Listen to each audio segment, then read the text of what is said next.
আমার টিমমেট শিউলি দিদির মায়ের জন্য হলেও দেশবাসীর জন্য হলেও আমাদেরকে আজ এই ম্যাচটা বের হয়ে আসতে হবে। চাপ বলতে আমরা এখনো কোনো চাপ দিচ্ছি না, আমাদের বললামই তো আমাদের এখনো সময় আছে। আমরা আমাদের কোচিং স্টাফরা আমাদেরকে যা বলবে আমরা সেই অনুযায়ী সেই প্ল্যান অনুযায়ী আমরা খেলবো। হ্যাঁ, অবশ্যই, যেহেতু আমরা ফাইনালে গেছি তো আমাদের চেষ্টা থাকবে যে আমাদের যে ভুলগুলো ছিল সেগুলো আরও ভালো করার। আসলে ম্যাচটা অনেক টাফ ছিল, আমাদের লক্ষ্য ছিল যে ফাইনালে যাওয়ার। আমাদের এই ম্যাচটা ছিল ডু অর ডাই। বিশেষ করে আমার টিমমেট শিউলি দিদির মায়ের জন্য হলেও দেশবাসীর জন্য হলেও আমাদেরকে আজ এই ম্যাচটা বের হয়ে আসতে হবে। এটা আমার কি বলবো, এটা আসলে স্পেশালি ওইটা করতে পেরেছি।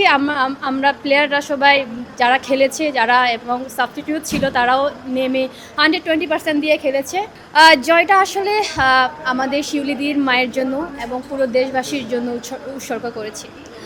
আমরা এখন আমাদের সময় আছে, আমরা 2 দিন সময় পেয়েছি। এখন আমাদের কোচ, আমাদের কোচিং স্টাফরা যারা আছেন তাদের প্ল্যান অনুযায়ী আমরা মাঠে নামবো। স্বাভাবিকভাবে যেরকম সেলিব্রেশন করা হয় ওভাবেই হয়েছে। চাপ বলতে আমরা এখনো কোনো চাপ দিচ্ছি না, আমাদের বললামই তো আমাদের এখনো সময় আছে। আমরা আমাদের কোচিং স্টাফরা আমাদেরকে যা বলবে আমরা সেই অনুযায়ী সেই প্ল্যান অনুযায়ী আমরা খেলবো। ভয় না হয়, ভয় আসলে খেলার মধ্যে তো থাকেই। আমরা আসলে ভয় বলতে কোনো কিছু না, আমরা জানি যে আমরা পারি এবং আমরা ওইটাই করে দেখিয়েছি।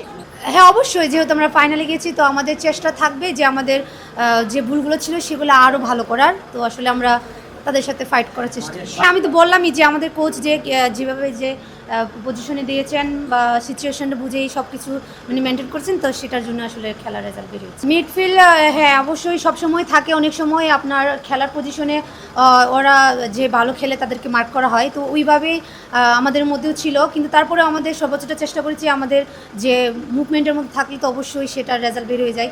তো ওই মুভমেন্টে আমরা খেলার চেষ্টা করেছি এবং খেলেছি। সেটা ভাইয়া এটা আমাদের মধ্যে, সব কিছু তো বলার প্রয়োজন নাই।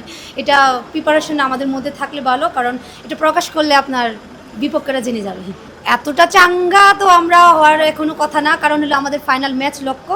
তো আমরা আসলে সেই প্রিপারেশনটা নেব, আর সবার দোয়ায় যেন আমরা খেলতে পারি সেটা সবার কাছে দোয়া চাচ্ছি।